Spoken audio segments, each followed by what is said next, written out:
गंधर्वा श्रीन्वनाथ भक्तिसार अध्याय 25। मागल्या अध्यायात सांगितल्याप्रमाणे भरतरीनाथ व्यापाऱ्यांच्या समागमे अवंतीनगरास आल्यानंतर ते एका गांवाजवळ उतरले। तेथे माल नीट रचून ठेवून सारे एके ठिकाणी अग्नी पेटवून शेकत बसले।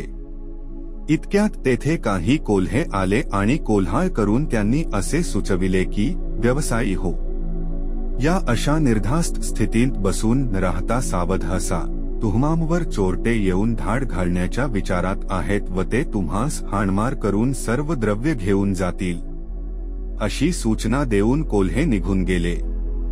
पूर्वी भरतरी श्वापदांमध्ये राहिला असल्यामुळे त्यास जनावरांची भाषा चांगली येत होती। हा कोल्हांनी सांगितलेला संदेश आप व्यापाऱ्यास सांगून सावध करावे, असा भरतरीने विचार करून चोर लुटाव्यास येणार आहेत ही गोष्ट त्यांस सांगितली।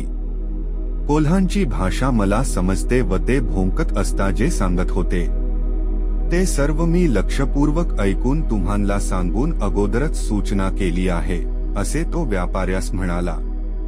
ह्या भरतरीच्या बोलण्यावर विश्वास ठेवून त्यांनी आपल्या मालांची नीट लपवालपवी केली व हातात शस्त्रे घेऊन व चांगला उजेड करून सर्वजण पहारा करू लागले। इतकेच केवळ नव्हे तर ते मोठ्या सावधगिरीने व शौर्याने आपले संरक्षण करण्यास तयार झाले। इतक्यात त्यांच्यावर चोरांची धाड येऊन पडली, परंतु व्यापाऱ्यांनी शस्त्रांचा मारा चालविल्यामुळे चोरांचे काही एक चालता ते जर्जर होऊन पळून गेले। तरी सुद्धा ते व्यापारी गाफील न राहता मोठ्या सावधगिरीने रात्रभर जागत राहिले होते। पुढे 1.5 प्रहर रात्र राहिली असता पुन्हा कोल्हांनी येऊन कुही केली, तेव्हा कोल्हे आता काय बोलले म्हणून व्यापाऱ्यांनी भरतरीस विचारले। तेव्हा तो म्हणाला, शंकराने ज्यास वर दिलेला आहे असा एक राक्षस उत्तर दिशेकडून दक्षिण दिशेकडे जाण्याकरिता येत आहे। तो महाबलाढ्य आहे, त्याच्यापाशी तेजस्वी अमोल अशी 4 रत्ने आहेत। त्यास जो मारील त्यास हा अल्भ्य लाभ होईल आणि त्यास मारल्यानंतर त्याच्या रक्ताचा टिळा गामवच्या दरवाजास व आपल्या कपाळास जो लावील तो अवंती उज्जैनी नगरीचा सार्वभौम राजा होईल। व्यापाऱ्यास भरतरी ही माहिती देत होता त्याच वेळेस कर्मधर्म संयोगाने विक्रम तेथून जात होता। त्याने हे भरतरीचे सर्व भाषण ऐकून घेतले व लागलाच तो हातात शस्त्र घेऊन राक्षसास मारवयास निघाला। त्या राक्षसाचा मूळ वृत्तांत असा की, पूर्वी हा चित्रमा या नामवाचा एक गंधर्व होता। एके दिवशी तो शंकराच्या दर्शनाकरिता कैलासास गेला। त्यावेळेस शंकर व पार्वती सोंगट्यांनी खेळत बसली होती। तो त्यांच्या पाया पडला व शंकराच्या आज्ञेने त्यांच्याजवळ बसला। काही वेळाने एक डाव शंकरावर आला व दानाविषयी शंकर व पार्वती ह्यांच्या म्हणण्यात फरक पडला। तेव्हा दोघांत बराच वाद होऊन दान काय पडले हे त्यांनी त्या गंधर्वास विचारले। त्याने शिवाचा पक्ष धरून 18 पडले म्हणून सांगितले, परंतु त्या वेळेस खरोखर 12 पडले होते। पण शंकराची मर्जी मिळविण्याकरिता गंधर्वाने खोटे सांगितले, त्यामुळे भवानीस राग आला। ती त्यास म्हणाली, गंधर्वा, तू खोडसाळ आहेस, अस्त्याचा अंगीकार करून सांबाकडचे बोलतोस, तस्मात तू मृत्युलोकी राक्षस होऊन राहा। असा पार्वतीचा शाप मिळताच तो थराथरा कापू लागला। त्याने शंकराच्या पाया पडून विनंती केली की, देवा, आपला पक्ष स्वीकारल्याने मी शापबद्ध झालो, आता माझी वाट काय, असे म्हणून तो ढळा रडू लागला। तेव्हा शंकरास दया येऊन तो म्हणाला, गंधर्वनाथ, पार्वतीने शाप दिला हे खरे, पण तू काही चिंता करू नको। सुरोचन गंधर्वास इंद्राने शाप दिलेला आहे, त्यास जो पुत्र होईल तो शस्त्रप्रहार करून तुझा प्राण घेऊन राक्षस देहापासून तुला सोडवी।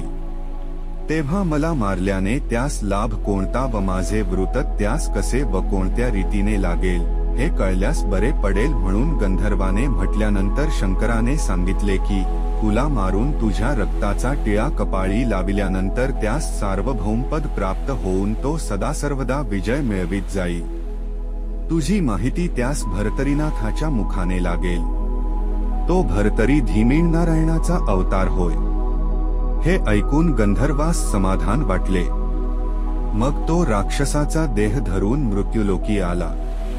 सुरोचन गंधर्वाला इंद्राने कोणत्या अन्यायास्तव शाप दिला याविषयी मूळ कथा अशी आहे की एके दिवशी अमरावतीस इंद्र सभेत असता तेथे गंधर्व आदिकरून मंडळी आपापल्या स्थानी बसली होती.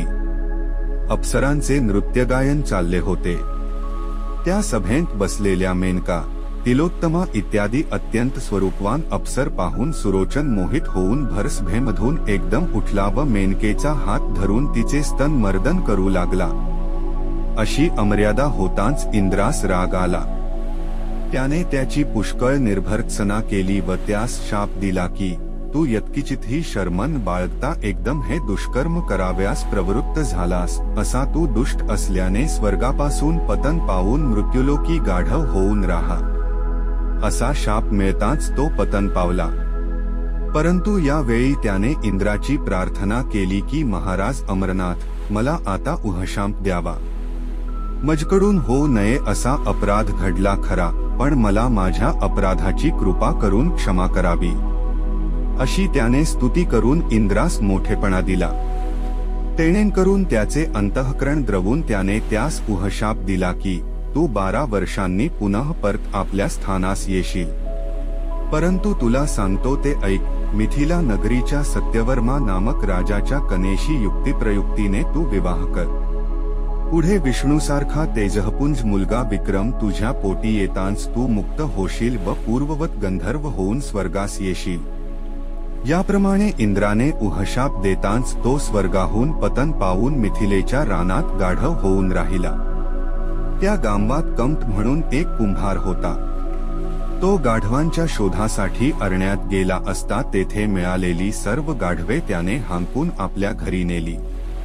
त्यातच हे शाप मिळालेले गाढव होते.